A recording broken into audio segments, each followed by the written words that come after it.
Laisse-moi te poser une question. Une question simple, mais qui pourrait bien bouleverser tout ce que tu crois savoir. Et si je te disais que ce Noël pourrait être celui où tout va basculer? Pas un Noël comme les autres, mais le Noël qui marquera un avant et un après pour l'humanité. Je sais que ce genre d'affirmation te semble étrange, peut-être même absurde. Mais, et si ce que tu crois savoir sur l'avenir de l'humanité n'était qu'un voile, une illusion, une vérité à peine effleurée? Et que, sous cette surface, il y avait quelque chose de bien plus grand, bien plus profond? Une transformation imminente, qui ne dépend ni de nos actions quotidiennes ni des événements politiques, mais de quelque chose que nous ne voyons pas encore, quelque chose que nous n'avons pas voulu voir. Imagine un instant, un événement tellement important qu'il va éclipser tout ce que tu as pu entendre dans les médias, tout ce que les gouvernements et les institutions nous laissent croire. Un événement tellement puissant qu'il va faire tomber les murs de notre réalité. Un événement qui, il y a des milliers d'années, a déjà été annoncé. Et ce livre, ce texte sacré, que nous avons oublié de scruter avec attention, parle justement de ce moment. La Bible. Oui, tu m'as bien entendu. Ce livre, qui est souvent réduit à un simple guide moral, à une série de récits pieux, contient bien plus. Et, si l'on prend un peu de recul, on y trouve des avertissements, des prophéties qui, aujourd'hui, pourraient nous concerner plus que jamais. Tu penses que c'est de l'irrationalité? Peut-être. Mais c'est aussi là que réside la clé. Ce que tu considères comme une légende, une fable ancienne, pourrait bien être l'une des plus grandes révélations de l'histoire humaine. Tu vois, ce n'est pas une théorie, ni une spéculation. C'est une alerte. Et pas n'importe quelle alerte. J'ai moi-même reçu un appel. Un appel du Vatican. Oui, tu as bien entendu. Ils m'ont averti qu'un événement majeur allait se produire le 20 décembre. Un événement qui va secouer le monde entier. Et si tu n'y prêtes pas attention, tu risques de passer à côté de quelque chose d'inimaginable. Mais ce n'est pas tout. Tu vois, le véritable bouleversement viendra quelques jours plus tard, le 22 décembre. Ce jour-là, quelque chose ou quelqu'un va apparaître dans le ciel. C'est là que l'histoire prend une tournure véritablement fascinante, presque étrange. Mais avant de t'emballer, laisse-moi te poser une autre question. Tu crois vraiment que ce genre d'événement est simplement une coïncidence, un hasard de l'histoire? Tu n'es pas le seul à avoir des doutes, je le sais. Beaucoup de gens rejettent ces idées comme des rêveries. Mais crois-moi, cette fois, il y a quelque chose de plus profond derrière tout cela. C'est ici que commence l'enquête. Ce que je te propose n'est pas simplement une réflexion sur des théories du complot ou des croyances populaires. Non. Ce que je te demande, c'est d'ouvrir les yeux. De voir ce qui se cache derrière les événements mondiaux, derrière ce que l'on nous montre. Parce que je te le dis, ce Noël ne sera pas comme les autres. Tu veux en savoir plus? Tu veux vraiment comprendre ce qui se passe au-delà de cette réalité quotidienne que nous vivons? Très bien. Je t'invite à me suivre dans cette quête. Une quête pour comprendre ce qui se cache derrière ces signes, ces prophéties, ces révélations. Et peut-être, juste peut-être, découvrir ce que l'histoire ne nous a pas dit. Ce Noël ne sera pas comme les autres. Et crois-moi, si tu veux comprendre ce qui arrive, tu dois te préparer à voir le monde sous un autre angle. L'angle de la vérité. Es-tu prêt à franchir le seuil? Je sais, ce que je viens de dire, ça te semble un peu trop pour le commun des mortels, non? Un peu trop grand, trop vaste, trop incompréhensible, peut-être. Mais si tu t'arrêtes un instant et que tu prends le temps de regarder l'histoire de l'humanité dans son ensemble, tu finiras par apercevoir quelque chose d'étrange. Non, quelque chose de vieux, quelque chose que nous avons ignoré. Des signes, des prophéties, des événements que nous avons oubliés ou tout simplement laissés de côté. Et pourtant, ces éléments sont là, toujours présents, invisibles à nos yeux, comme des ombres qui guident silencieusement nos pas. La Bible, ce texte sacré, ce livre que l'on considère comme la pierre angulaire de tant de religions, regorge de prophéties. Mais pas seulement des promesses de paix ou de rédemption. Oh non! Ce livre parle aussi de quelque chose de bien plus mystérieux, bien plus perturbant, des signes dans le ciel. Des jugements. Et des visites. Oui, des visites. Je vais te l'avouer, je me suis plongé dans ces textes. Non, pas pour les interpréter à la manière des théologiens, mais pour vraiment les comprendre, les déconstruire, et comprendre ce qui se cache derrière chaque mot, chaque métaphore, chaque image. Il y a des versets, comme celui de l'Évangile selon Matthieu, qui m'ont frappé par leur brutalité et leur étrangeté. Si tu prends, par exemple, ce passage du chapitre 24, verset 30, tu vois quelque chose de fascinant, alors apparaîtra dans le ciel le signe du Fils de l'homme, et toutes les nations de la terre se frapperont la poitrine, et elles verront le Fils de l'homme venant sur les nuées du ciel avec puissance et grande gloire. Un signe dans le ciel. Un signe qui ne sera pas privé de toute ambiguïté. Un signe qui sera vu, compris et ressenti par toutes les nations. Et ça, c'est important. Ce n'est pas un simple phénomène local, un événement isolé, non. C'est un événement global. Un événement cosmique, même. Un événement qui va redéfinir la manière dont nous percevons la réalité, la vérité, et même notre place dans l'univers. Et là, je vais te poser une question. Qu'est-ce que ce signe pourrait être? Qu'est-ce qui pourrait bien apparaître dans le ciel et secouer l'humanité entière à ce point? Un simple phénomène naturel? Un mirage? Ou une véritable rencontre avec quelque chose d'extérieur à notre réalité terrestre? Si l'on regarde cela à travers les lentilles de l'astrophysique, de la théologie, ou même de ces théories sur les civilisations extraterrestres qui émergent de plus en plus, tu commences à te retrouver devant une véritable énigme. Les plus grands esprits de notre époque, ceux qui se sont penchés sur ces sujets, affirment que nous vivons dans une époque où tout pourrait basculer. Et ce basculement, pourrait-il être lié à ce signe? Ce signe du ciel?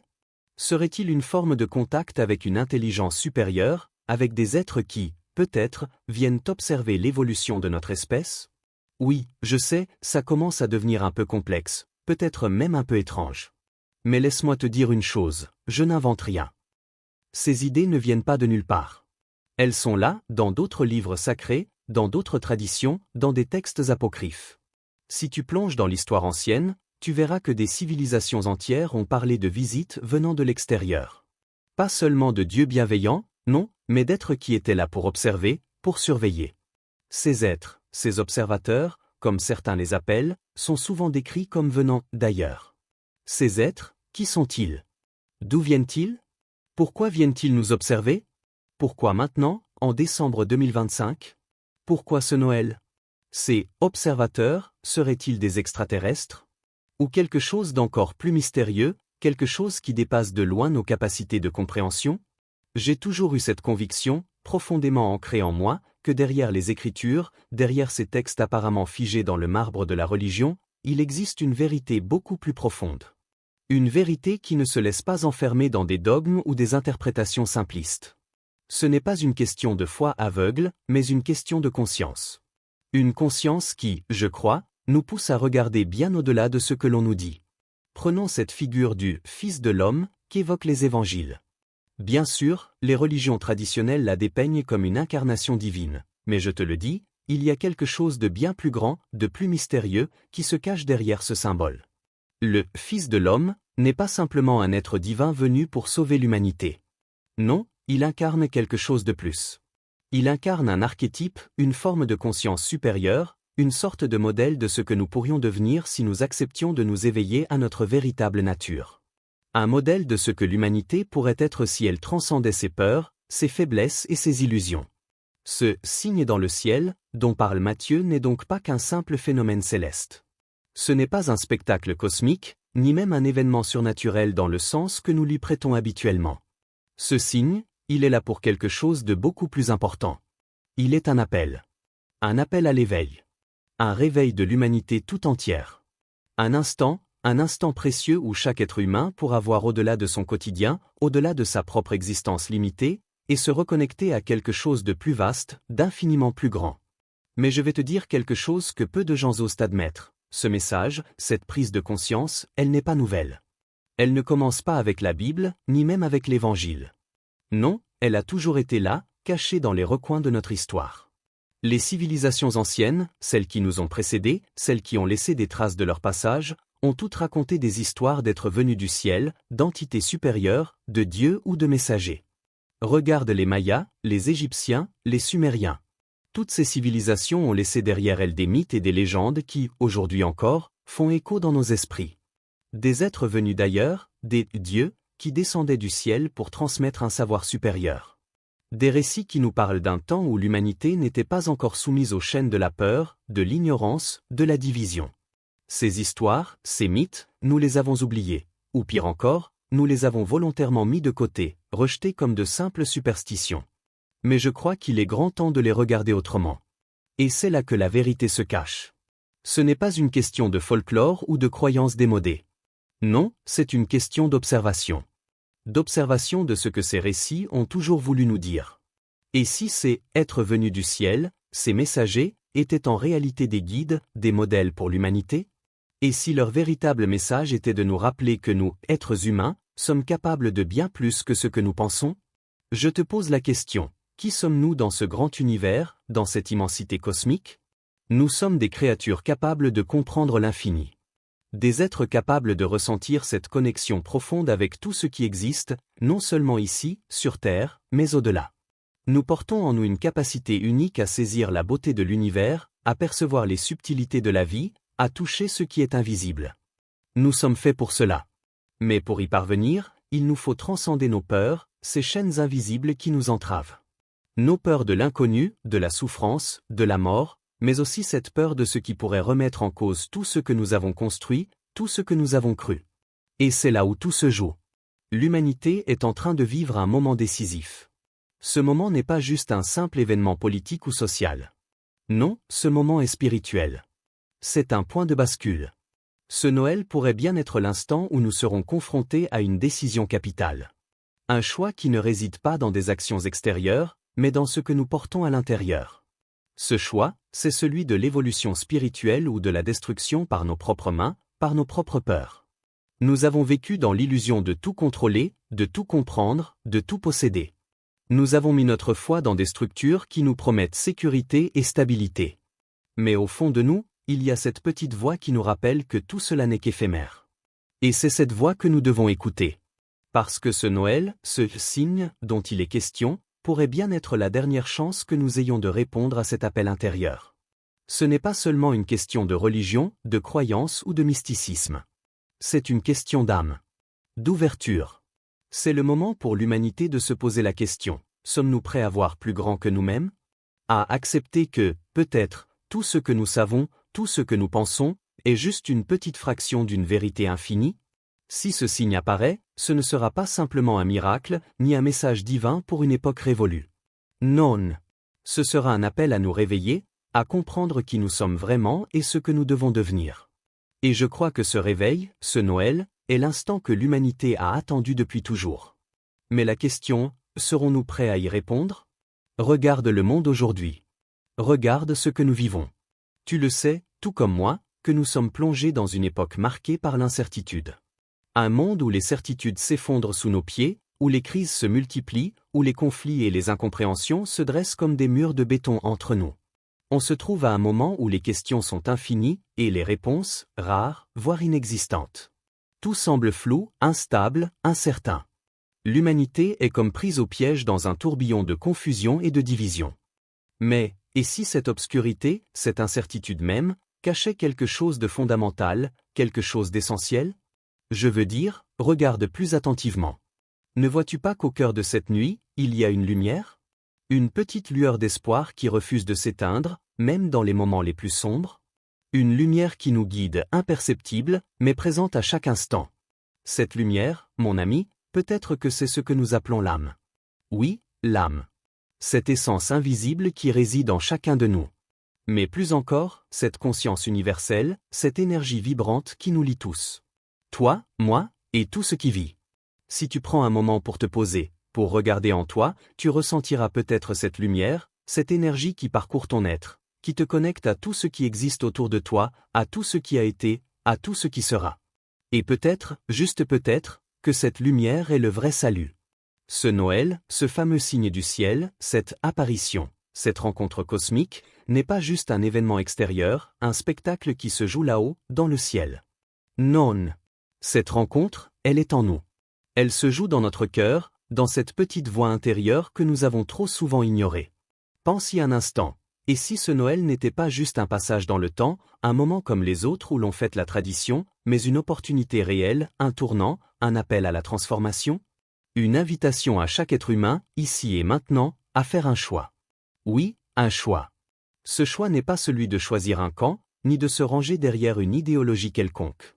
Non. Ce choix, c'est bien plus profond. C'est celui de choisir entre l'obscurité et la lumière, entre la peur et l'éveil. L'humanité n'est pas simplement à un tournant. Non, elle est à un carrefour.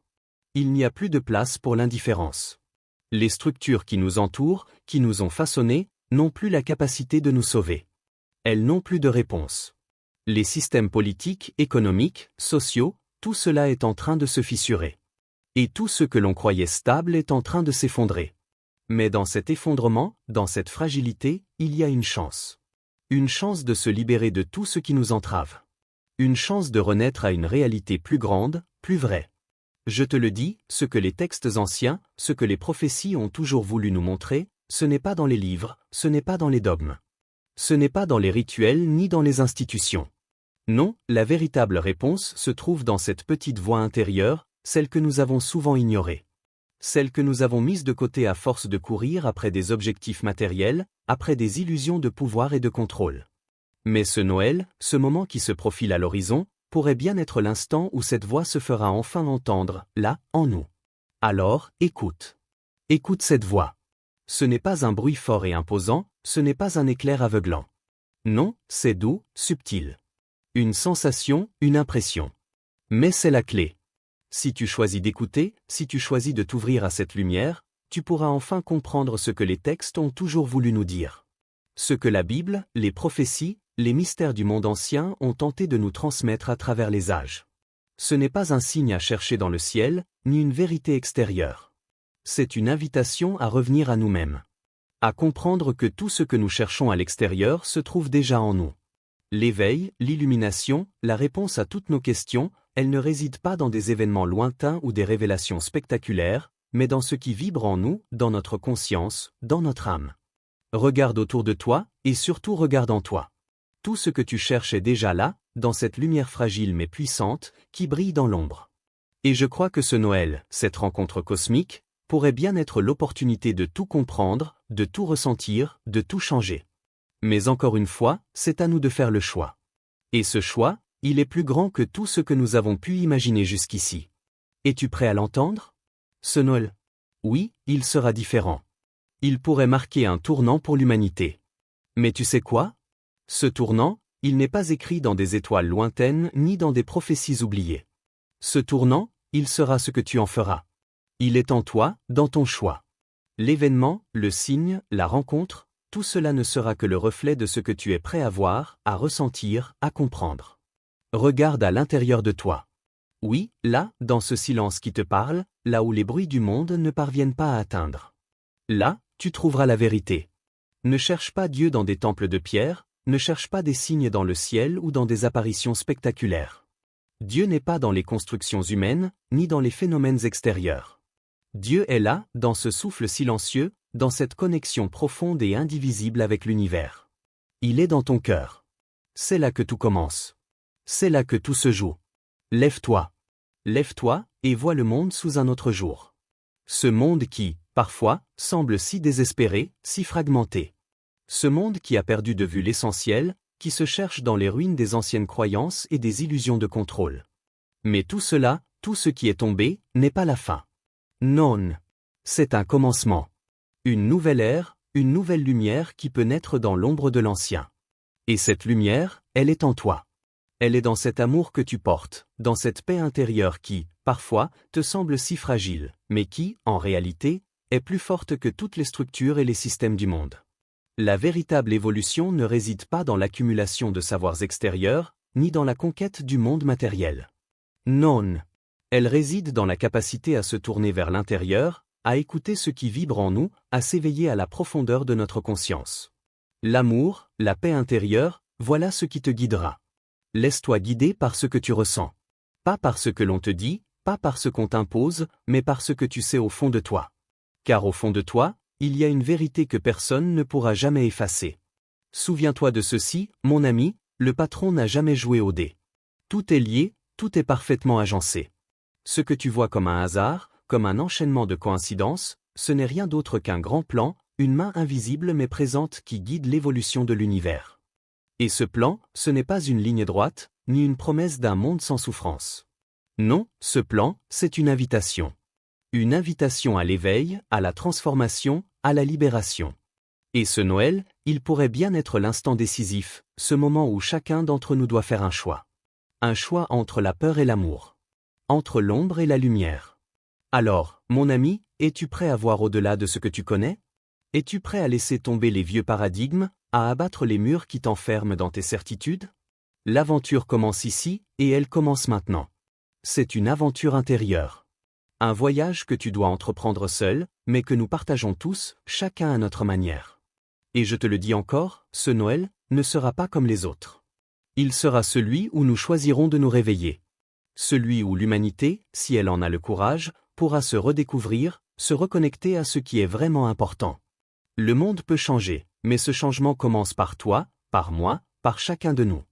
Alors, regarde, écoute, et choisis. Schwachiste te leve. Choisis d'évoluer. Choisis d'aimer. Parce que, au fond, ce que l'univers attend de nous, c'est une prise de conscience collective. Et cette prise de conscience, elle commence maintenant. Ce Noël, cette rencontre, ce signe, c'est notre moment. Fais-en ce que tu veux.